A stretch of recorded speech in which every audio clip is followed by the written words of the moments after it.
Roxo Media House.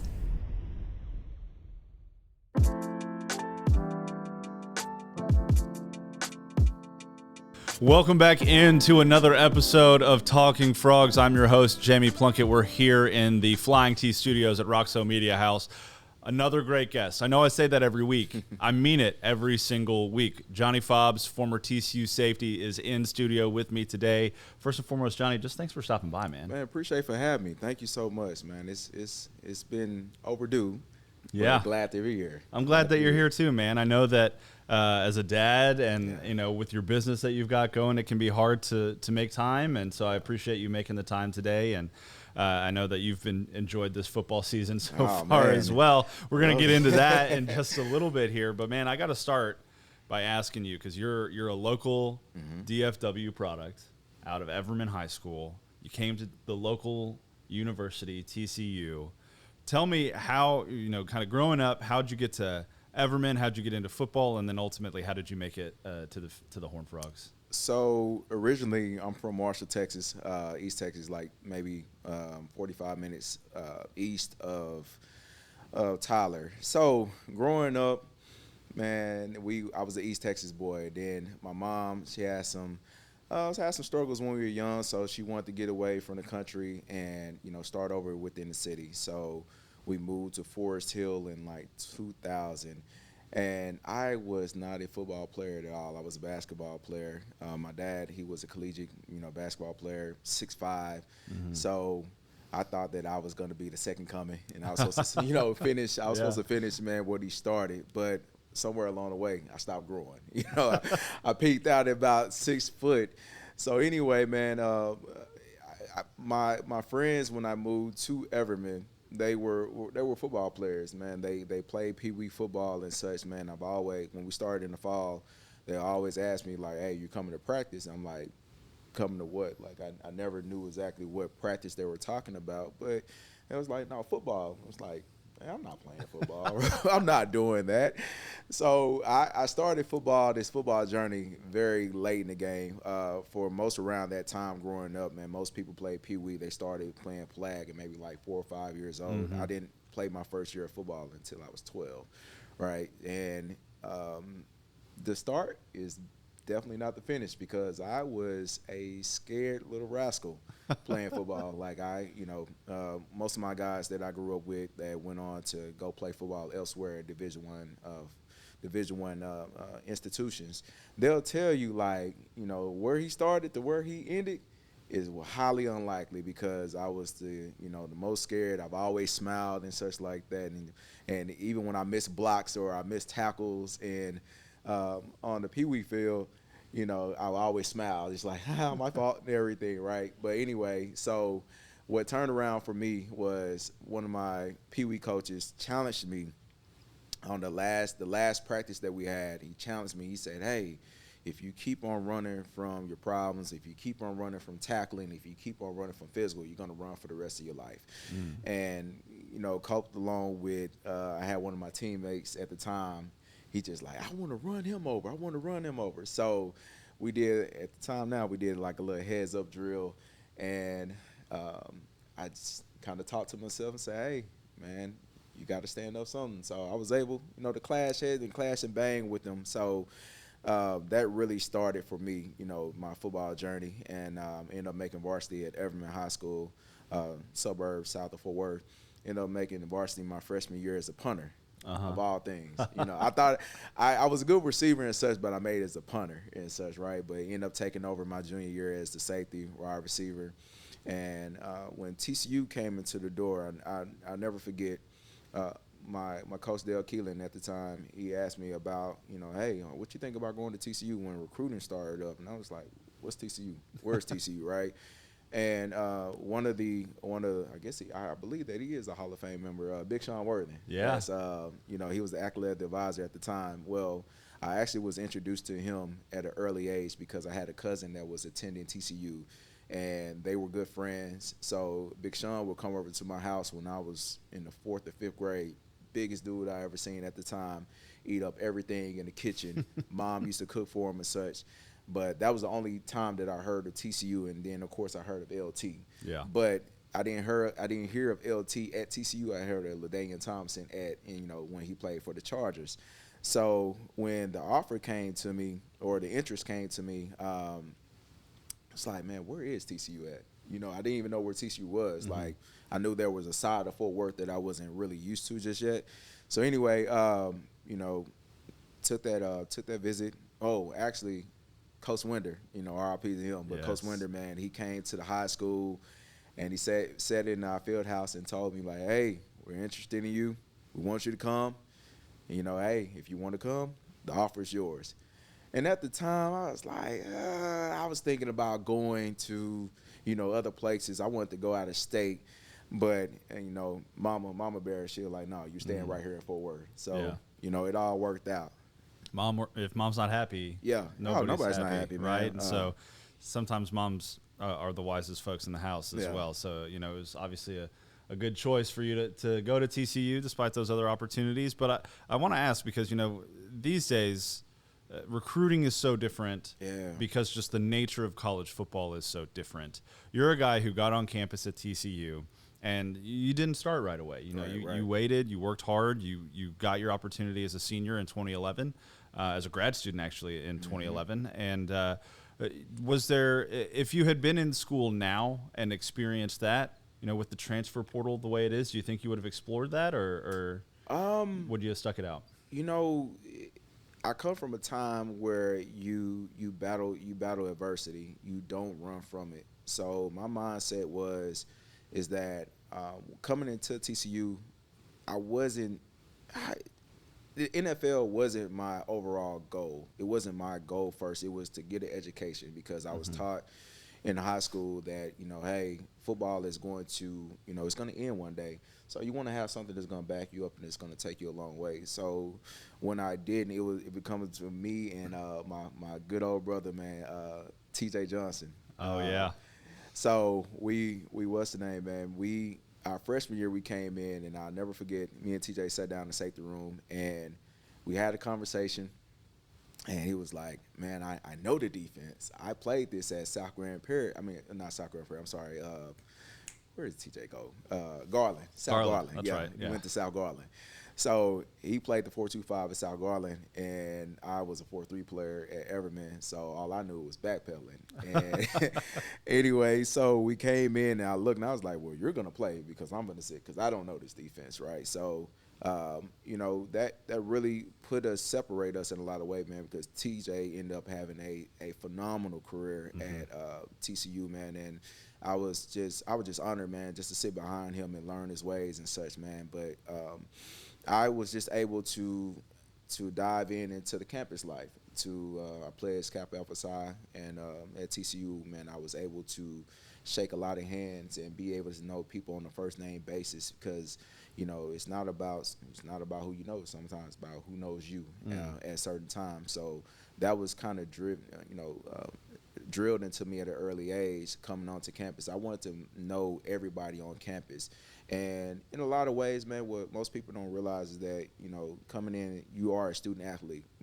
Sometimes forget the student part, but like if you have a 4-year, 5-year scholarship to a prestigious university, why not take advantage of everything or all the resources that are, that are given, to you to make you great, right? So anyway, just going back to your question though, it was just really about mindset. Like, I did have thoughts about transferring and such, but, again, it was the overall goal. Like, I'm not really looking to make the NFL. I was just like, man, let me just go ahead and be a good supporter, in the role that I'm here. And, if I was in this time frame now, honestly, I probably would have taken the chance just to see what could be done because the landscape of college football is so different now. Yeah, man. it really is. It's a thing of, man, most kids want instant gratification. Now, you can transfer. It's different things that happen, right? Like in my era, a lot of things happen. People wanted to go different places. People wanted different opportunities. They just wanted a chance to play. But, we look at the long-term goal back then. Now I want to make it. What's the best chance I have to make it to the league? That's just simply what it is. So that's why the transfer portal, it has its pros and it has its cons as well.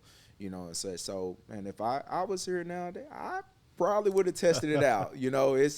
It's a lot of things that's going on nowadays too. The NIL as well that's driven a lot. So, it's a lot of motivations that are different that we didn't have in college from the years 2007 to 2011. So, I would have took my chances at it. Yeah, and you bring up an interesting point too, because there are a lot of guys I think that hit the portal now, and it really is, I'm trying to get to the NFL. Yeah. But there are other reasons for entering the portal too, right? Like coaching changes, I think, are the biggest one. Yeah. If you commit to a school where the coaching staff, that's the reason you went there, and now they're not there anymore, I think it's totally appropriate to kind of take your shot and look elsewhere. But I think nowadays where your story for kind of sticking it out and putting your head down and working and investing yourself in campus life and fraternal life, that was kind of the standard, I think, a lot of times in from 07 to 11. Now when we see a story like that with Max Duggan, that's the outlier. Yeah. That's the exception for a guy who was a 3-year starter to come into fall camp with the new coaching staff, lose his job in fall camp, and just stay the course. Yeah. Never thought about transferring, went to the coaches and said, hey, if I need to be the best water boy you've ever had, that's what I'll do to help this team win. And then he got his opportunity to come back in, and now, we've seen the results so far with him under center this year. Man, what more can you say about Max Duggan, right? Right. Like, in a time, man, where people want instant gratification, you want your program to be top 10 automatically, just like that, man. And somebody, man, that has been with the program, going on 4 years ago and such, man, he's lost his job and such, man. He's still under the helm right now, man, and he's leading his program, man, to a top 10 ranking, man. Like, that's a story, but that's what TCU is built on. We're built on these type of stories. We're built on the underdog stories and such. Even before GP, before GP and such, man, we're built on these type of stories, this blue collar working and such, man. And I love it that Max still has a chip on his shoulders that, man, hey, you know what? I lost out on this battle. It's okay. I'm still gonna back my team up with everything I can. And they call my number. I'm gonna be ready. And that's exactly what happened. So, what more can you ask for a guy like that? Why you cannot not root for him. Right. Every time around, man, and such, man. So, he's something that is, long after his playing days, man. He's gonna be remembered, man, for a long time. Just his attitude and how he approached the game, man, and how he continues to play and have success on the field. Yeah, he deserves it. He absolutely does. And, he's starting to climb up those rankings, too. He's, I believe, 4th overall passing yards in TCU history. He's closing in on, I think he actually just passed this past week, Max Nakey. And so he's 3rd all-time now. He's only behind Trey and Andy. He's still got a ways to go to catch them. They're both over 10,000 yards. Max is around 7,400. But, he's definitely earned that legacy that he'll have. And I love that you bring up this kind of blue-collar mentality for TCU football over the years and this chip that you guys have always kind of had on your shoulders. Gary Patterson was so good at putting that chip on people's shoulders, right? Yeah. Because now it seems this year, and there's a little bit of this year mirroring kind of your senior year or your graduate year as well, of kind of shifting from the underdog to having a target on your back. The Frogs are 6-0 now. They're 8th in the country. Every team that they face from now on is going to be like, those are the top dogs. We need to beat them. Right. And for you, that graduate year in 2011, you guys were coming off the Rose Bowl. Yeah. 2 consecutive regular seasons of undefeated football. You win the Rose Bowl over Wisconsin, and now you come into 2011. You're replacing a quarterback, but you still got a capable guy in Casey Paul Hall back there. Right. And you go 11-2. What was the shift, or did you notice a shift from those first years of kind of playing the underdog to 2011, when I believe, correct me if I'm wrong, you guys started like preseason top 5, and I think the mantra was prove them right. Yeah. So not top 5, we started out to top 15. Top 15. Okay. Now, the thing about with TCU, I still think people are biased in the media. People don't like TCU for some reason. I don't know why. I don't know why this small private institution in Fort Worth, Texas, People do not like us. Maybe it's the horn frog, maybe it's the colors. I don't know. But so I came in 2007. 2007, we just came off an 11-2 year with a Ponce Bowl victory, and that's when Andy took over, I believe. Yeah, Andy took over the realm as a redshirt freshman, and we ended up 8-5 at the Texas Bowl, right? And that was a year where we just all kind of like, man, what? Most of the guys, man, that we had come in was high recruits and such, right? So we're all looking around just like, man, this is, we never really lost a lot.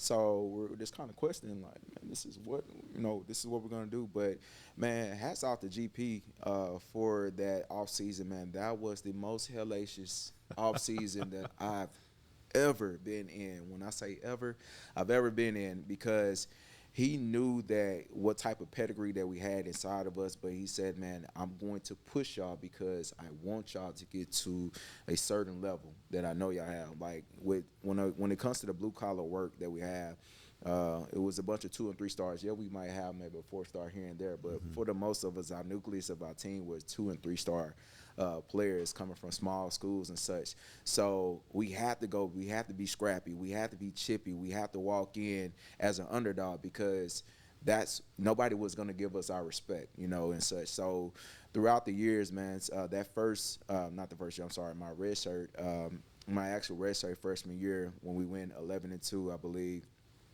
we played Boise in the Ponce Bowl. And that one, man, was just a testament of we fought our asses off, man. Yeah. We went through so many under the helm of Donnie Summers, man. We went through the worst offseason to spring ball, man. Every practice was a 2-hour practice, man, where we got after it. But the mindset was there is that when we come in, we're going to hit you in your mouths. Every time we're going to hit you in your mouths, right? So, man, my redshirt freshman year was 11-2 until my redshirt sophomore year. We went to the Fiesta Bowl. For some reason, I still don't know how we faced Boise State again. Yep. Yeah. But, that again, man, was just if you remember, man, we had Jerry Hughes. We had Daryl Washington. We had Nick and Priest. Man, we had some dogs, man, some straight-out dogs that were flying around. And then on to the Rose Bowl year. The Rose Bowl year was just, self-explanatory, man. It changed how people view small schools. Now, going into my senior year, we had a chip on our shoulder because most people thought that, okay, it's a rebuilding year. Gotcha. It's a rebuilding year. A lot of things changed as far as like going into the Big East, ultimately going to the Big 12. So it's like, TCU is going to have a very mediocre year. GP walked in there on the first day of off season and said, hey, people believe that you're going to suck this year. This year, he said, "Hey, you losing a lot of folks, man. What are you gonna do?" And we went 11-2. We went 8-0, man. We 3-time conference champions, man. Went up to Boise. Boise was number 5. Beat Boise on the bluegrass and blue turf and such, man. So it just lets you know, man. Even though the expectations they might waver from year to year. On the outside, they might talk down on us, man, but on the inside, we expect to be great every year. And I think that's the thing about coming into this year. A lot of people didn't know exactly what to expect. On the outside, they think that, hey, the helm has changed. You have a Hall of Fame coach that is, now he's no longer with the program and such. People don't know what to expect, what to have, especially with the adversity or the media train that came with, Sonny coming over and such, man. But all these guys they just been working, man. Like when it all fails, put your head down and work, man. And that's what they've been doing since day one, man. We got Kaz in here, and I love Kaz, man. I remember when he was at Baylor, and such. I remember that intensity that he had in Baylor, and then went to SMU with Sonny, and now he's here, man. And that's where it starts. Yep. It starts in the weight room, man. It starts in the off season. It starts with the mentality, and that's what they've been able to transfer it over to this year, man. I'm gonna be honest with you. I'm not surprised about the success, man. I'm surprised about the success early that we have, and we still have a long way to go. But man, I just love that the attitude is back, and people are looking out for us now. They are looking out for us. But I will say, people don't know what to expect when you're not on the radar. Yeah. TCU is now on the radar. Exactly. So this last stretch of the season, man, people are going to be gunning for us, man. But I believe that we'll be able to uphold everything that's coming our way. I think if Sonny Dykes has done one thing right, which he's done a ton of things right, obviously he still hasn't lost a football game. Yeah. But I think the thing that he's done the best so far to this point is how he has just maintained a level mindset every single week, right? I mean, he started talking about it leading into the bye week before SMU, saying, this is just another game. I can't get too high about SMU because then where do I go when we play Oklahoma the next week? Where do I go when we go to Kansas the next week? Or where do I go when we host Oklahoma State, right? And so he's done a tremendous job of just keeping these guys even keel. And I think, and you can speak to this too, Chris Gardner was on this podcast a couple weeks ago, and he spoke to this leading into the Rose Bowl year about how, every day was the same. The expectations were the same.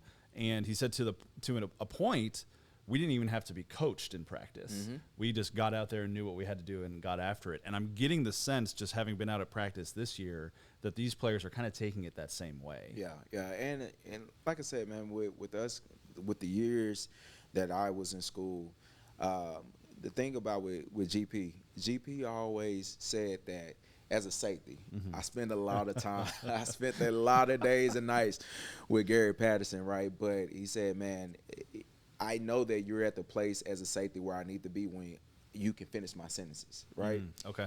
Meaning that when I'm talking coverages, when I'm talking schemes, you'll be able to think how I'm thinking, right? And even in my senior year, man, we lost those 2 games at Baylor. We lost at SMU, man, which I just cringed at that SMU game. But, it happens. But all throughout that year, man, I'm able as a free safety to talk his talk, to be able to talk, to be able to coach, right? And what I see is on this defense, on the field, offense and defense wise, a lot of players are talking. You got to be able to communicate. If you're not talking and such, you're not communicating. If you're not telling somebody, hey, I need you here, you're not adjusting, then you're kind of putting yourself out of place. One thing that I do notice about the team, man, is that they're putting themselves in good positions to win. They're keeping their defense, man. Defense, we had a test. We had a good Oklahoma State offense, man, that, they jumped out on us early on Saturday and such, man. But our defense never wavered. We took some. We bend a lot. We bent a lot, man. But we didn't break. And such, man. So what I'm seeing and what I was able to view on Saturday, man, is that, man, it's a lot of talking going on around the field, and you as a safety that came through that defense, and just looking at it now, looking at knowing Coach Paul Gunzo's safety coach, and knowing Gillespie, being able to talk to him in at the Alumni Spring game, and being able to see it now, it's good conversation going on, man. There's a good adjustments going on and everything, and anything, people are flying around to the ball. Yeah. I love D Winters, man. I love the safeties, how the safeties are adjusting and such, man. And at the end of the day, they're making plays, man. Yeah. That's where defense is built on too, is they're making plays. Sorry, I'm biased. I'm a defensive player. I'm a defensive person. I'm always going to talk about the defense. But they're making plays, man. They're flying around and they're giving effort. Yeah. The biggest thing is about, man, they're giving effort. And just to go back what you said about Sonny. Sonny is, the thing that I'm liking about him is that he's not wavering. Mm-hmm. He's the same every week. Yeah. He doesn't have to get up for games. One thing that GP said to us a long time ago, he said, man, you take care of the little things and the big things will take care of itself. Mm-hmm. And I just see that kind of stretching across the board, is that they're taking care of the little games. They're taking care of the little things, and the big games are taking care of themselves. You don't have to rile yourself up for a big game because you're going to be riled enough as it is. Yeah. The thing is when you have to play those low games where, you're going to have a sub 500 team that's going to come in and you have to play that. But the Big 12 is doing good this year. So, like I said, we receive flack for the Big 12 every year, man. But it looks like this year, man, the Big 12 is tough. Mm-hmm. So I'm not going to say we've been lucky. We've been fortunate enough, man, to handle our business up until now. And, hopefully we'll continue to, see that success. Yeah, absolutely. And, I think people look at a score like this Saturday's and see 43-40 and think, oh, my God, there was no defense play. Right. But the reality is that TCU's defense didn't give up a touchdown from 10 minutes left in the second quarter until the first overtime. Right. Right. You gave up 23 yards of offense to Oklahoma State in the fourth quarter. Right. And so, they turned up the screws in that second half. Gillespie made some incredible adjustments. And, I know you're biased. We're all used to talking about defense around here. That's been the standard for so long. Yeah. And you look at this safety group, and they're without Nook Bradford, who's out. Bud Clark was a guy who was supposed to start and then missed the first 4 games of the year. So you have Abe Kamara stepping in. Yeah. You've got a guy that's transferred in. It's his first year here in Mark Perry from Colorado. And then you've got guys like Josh Foster and Nnamdi Obiezer who are thinking, oh, we're down the depth chart a little bit. And then all of a sudden you're out there playing 30, 40 snaps, getting meaningful moments. And you're exactly right. They stepped up in the moment. And, there was a little bit of a deer in the headlights thing there to start the game. But you got to give credit where it's due. Spencer Sanders can move the ball with his legs a little bit too, right? Like, he can scramble. Man, about that safety group, man, the one thing I just love to see, man, is that, during the football season, adversity is going to happen. Somebody's going to get hurt. Yep. It's unfortunate. Somebody's going to get hurt, man. So when one man goes down, the next man is up. And what, you got to credit to the defensive staff is that they got these guys prepared, right? They have these guys to step up at any given time. And, I believe that with Oklahoma State, man, it was really a true test. Most people would say that, oh, that was our first true test of the season. I don't believe that. I don't believe that. I think that gradual every week is a test for us, to see, how flexible can we be? How can we respond to adversity and such? And now I believe last week, Saturday, they got up on us very big, and that was the first time this season. But like I said, they wavered, but they didn't break, and such. So, man, we had a couple fortunate, 3 and outs that happened. And like you said, man, when we came back from halftime, we made the adjustments, and we still made it a good Oklahoma State offense, man. That quarterback, man, I've been watching him all season, man. He's a good quarterback. So for us to be able to do that is a testament to us. And what most people would think when they do look at the score, they will say that, oh, no defense was played. But we all know a good defense is not going to stop a good offense. You can maintain them. You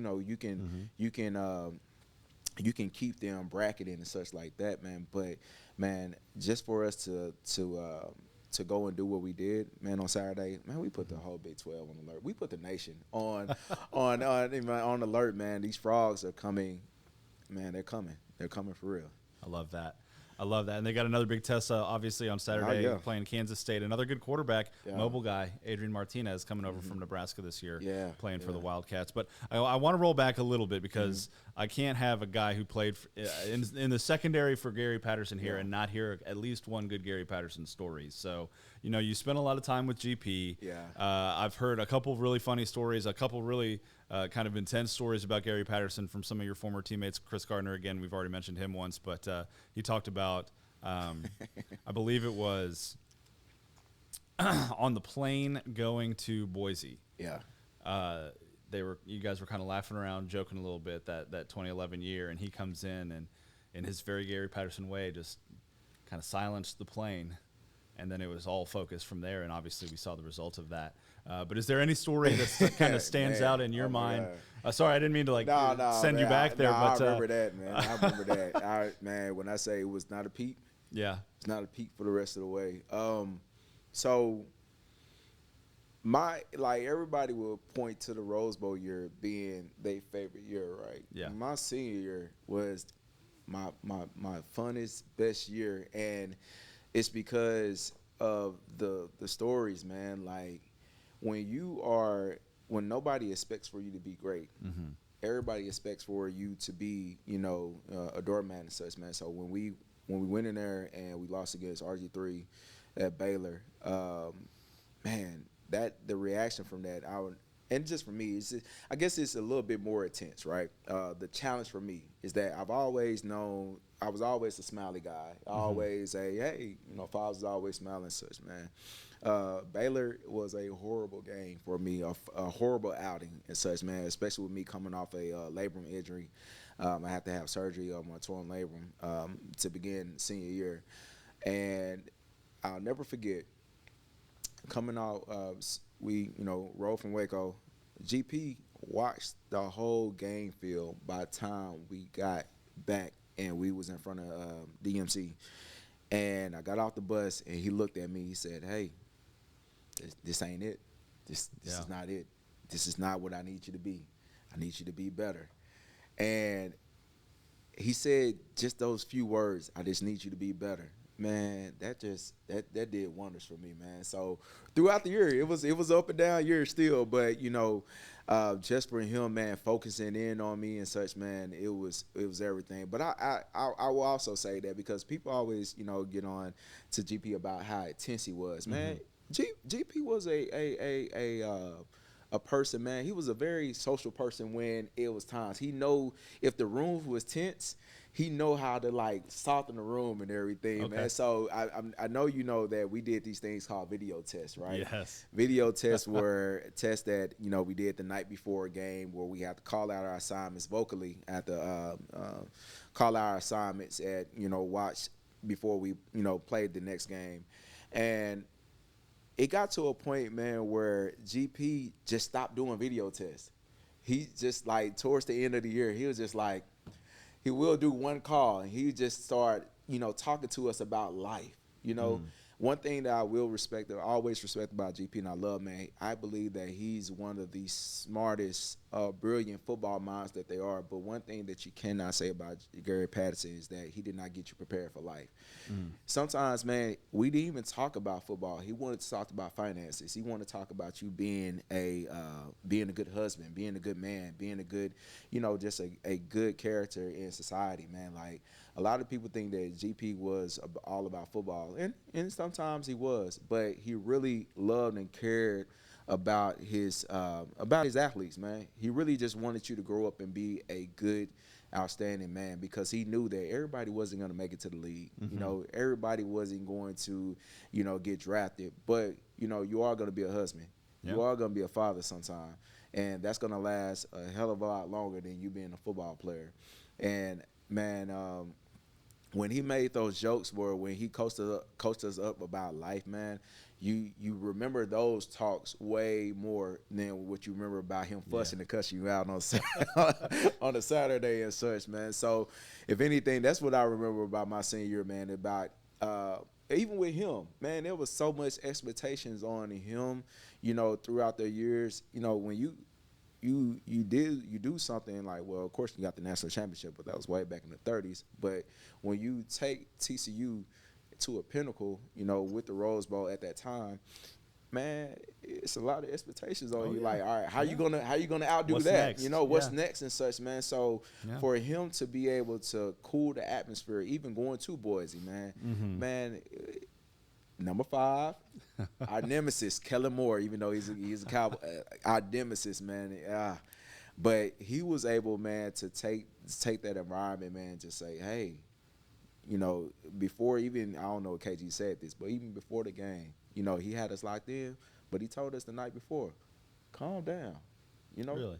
Calm down. The game is going to take care of itself. And so now we were on the plane. He got on us. But that video test, man, he wanted us to calm down and go in there relax because we were tensed up.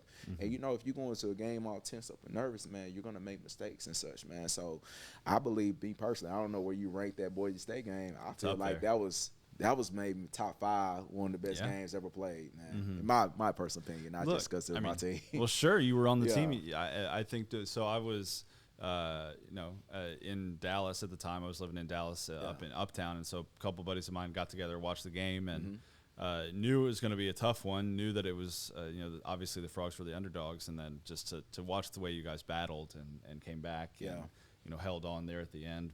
Obviously, Boise missed a pretty big field goal there at the end as well. But the celebrations all around, man. It was a good time, and I think games like that can get lost kind of in TCU lore because you think about the Rose Bowl, you think about the come from behind Alamo Bowl win, you think about Peach Bowl, like all these bowl games and stuff. But there are moments in the regular season that allowed those things to happen. Obviously, the win at Boise was huge, but people forget about the San Diego State game that Rose Bowl year. You guys got down a couple touchdowns in the first half and had to battle your way back, and you faced some adversity there. That's a game that reminded me a lot of this game on Saturday against Oklahoma State, where you had a team that was rolling, that came in and gave you a real significant challenge. And TCU responded on Saturday a lot like you guys responded back in 2010. I don't know if you remember that San Diego State game. Our offensive line coach, Coach Williamson, he had a heart attack on the Yes, he sideline. did. Yeah. You know what I'm saying? Such, right? So that within itself, man, like, you know, when we played that season, the best thing about the Rose Bowl season, man, is that it was so easy every day to come and do. Like, we put in the work and such, man, but there wasn't a tense feeling that whole year, right? There wasn't a thing of like, oh man, what ifs. Like, we knew that we were the best team in the nation, the best squad in the nation and such, man. But one thing I remember about that San Diego State game, man, that Pete pulled us in the halftime. He said, "Hey, you're about to lose everything that you work for. You're about to lose everything, man, that you work for." And I just remember, man, turning around. Now we still have to wait for Boise State to lose against Nevada. I believe that year. Colin Kaepernick. Yeah, Colin Kaepernick, man. So we had to wait for that, man. Which, if you were at New Mexico when we was in that hotel, man, oh man, it was crazy. But you know, one thing it is, man, is that GP he didn't allow us to, you know, get lost in the Kool-Aid, as he said. Don't drink the Kool-Aid and everything. But when we was undefeated, you know, as the season progressed, he never allowed us to get big-headed. You know, it makes more sense. He wanted us to stay level-headed. And I believe with the San Diego State game is that we kind of, you know, we thought that they were just going to lay over, you know, and such. And that's not what happened. And, you know, they fought their asses off against us too as well. But, you know, we were able to turn around in halftime, in the second half. And, you know, good old Boise State coughing it up. Yeah, coughing it up again. Who man. recovered that fumble? Which one? The last one for Boise.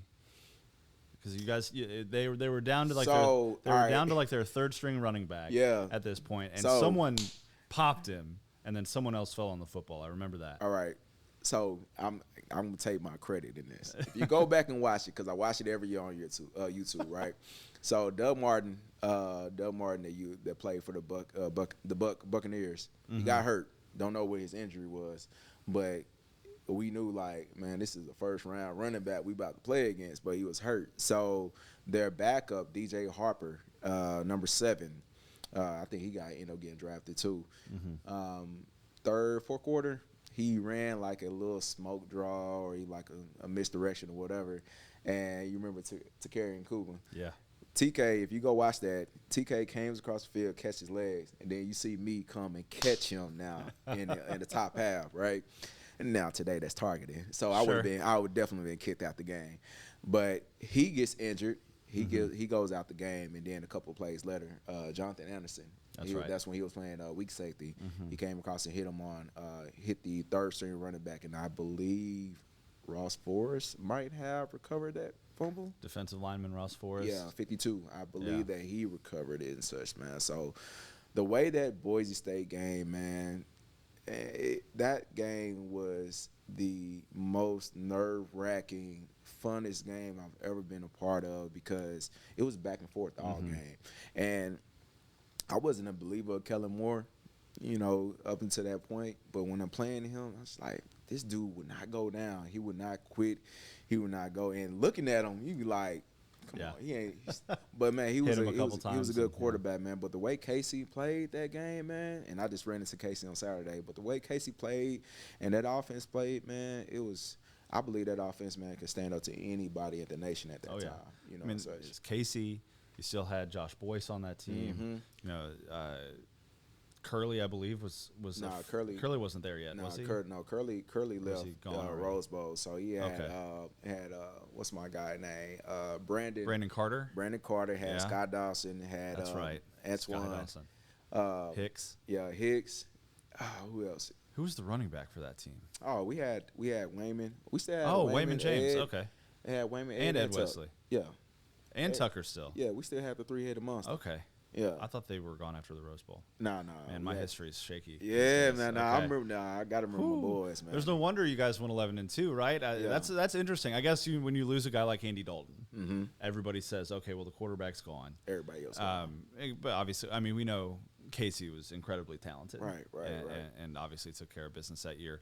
All right, before I let you get out of here, everybody, like you said already once today, football doesn't last forever, and what happens beyond football often is a lot longer than your time on the football field. So, what are you up to now these days? Man, I am a mortgage lender. I write loans for houses and such, man, and also too I deal with real estate and investing wise. I'm married with 4 kids. I live in Arlington, Texas. So I'm not too far away, man. But man, I'm living life. I'm loving life, man. Yeah. I can't get out on the field and run anymore. So I picked up a golf club. So I'm a golf neophyte now, working on my swing and everything, man. But man, I'm just getting back involved with TCU, man. I love the university. I love my time at the university, man. Nothing can replace what I experienced and what I was able to achieve while I was in that purple and white, and such, man. So. What I would tell anybody that is any athlete that goes to the collegiate realms, man, is that prepare. Always prepare. Yes, we want you to go to the pros. We want you to have a long-lasting career, but we know the numbers, we know the statistics, and not saying that you won't be able to achieve that, but even if you achieve that, there's going to be life outside that sport. Yeah. Sometimes sooner or later, your body is going to be physically unable to fulfill that obligation. So always prepare yourself and everything, man. But with me staying in Arlington right now, man, I always keep in contact with my teammates, man. Curly stays maybe 10 minutes away from me. Raphael Priest. Oh, yeah. Priest stays maybe like 5 or 6 streets down from me, man. And, David Roach stays. And we was just actually at the game together, man. So, with me, I do have my business side of what I do, do them day in, day out. Hopefully get in the media. Yeah. This was fun. I like this. But, I'm just an everyday guy, man. Everyday guy, raising my kids, man, supporting my family, taking care of my family, man. But also, too, just tapping back into the TCU network. And also I did include that every year, it's kind of like my give back because I never wanted to coach. I've never had an ambition to scratch the coach, but I do love football. So I go back to Everman High School every year, and I coach up the DBs. I coach up the secondary. I take them to, like free camps and everything because that's always my gift of giving back because football has done so much to me. Without football, I wouldn't have met my wife, which she's a graduate of TCU as well. When I got my degree, wouldn't be in a position to know the people or have the contacts that I have now without football and ultimately without TCU. So I'm forever grateful, man. I'm a Horned Frog until the day I die. That's an incredible story, man. I appreciate you taking the time. And it's kind of like you when you mentioned Gary earlier talking about, finances and life and being a dad, right? His mantra of 40, not 4. Seems like it's really, you're living that out. Yeah, right man. now. And, man, it's we know GP is at Texas and everything like that, man. We might hate it, but we still support him. And that's the thing about it is that, man, we, until we play them next month, Yep. man, Then it's come on. Hey, well, for a day, we got to whoop your ass. But outside of that, man, like, Coach Patterson is a big part of, of my history, or as far as he's a big contributor to where I'm at, man. Without him, man, I wouldn't be at the place that I'm at. So I would be remorse not to say that, I still love GP. I keep up with, of course, Miss P is the social media guru. So we could keep up all that way, man. But, just because he's been at the university, moved on, and he's moved on, doesn't mean that we're still not family. That's the 40-not-4. And if you, in just his context, if you say, oh, because he moved on to this and that, I'm not a supporter of him, then you're trash. Like, that ain't it. It's more about family, man, because at the end of the day, that's what brings us together, man. So I'm glad that they brought up that saying 40-not-4 because that's really what it is, man. And I'm supportive of GP and his future endeavors and everything that he do. But then also too, man, I am a Horned Frog. So I'm I'm praying for more continued success for everybody to stay healthy, man. And I love what Coach Sonny is doing. I love that the staff that he's, that brought together, man. And I think that's a big thing that we can talk about, the staff that he was able to assemble. That is a huge part of the success at TCU right now, man. So that's it for me, man. Go Frogs. All right, Johnny, thank you so much for Appreciate it, man. joining. Thank you. This has been another episode of Talking Frogs. I'm your host, Jamie Plunkett. If you've made it to this point in the conversation, which I hope you have, because it's been a great one, not because of me, but because of Johnny, go ahead and like the Frogs Today YouTube channel. Go ahead and make sure you're subscribed at frogstoday.com. Give us a like, give us a share, leave us a comment. I want to hear from you because we do this for the Frog fans. You're the reason that I'm sitting in this chair, that Johnny's sitting in that chair right now. So let us know. Did you like this conversation? You got any extra questions for Johnny? That kind of thing. We'll get to you there. But until next time, I'm Jamie Plunkett. He's Johnny Fobbs. We'll see you on the other side. Go Frogs.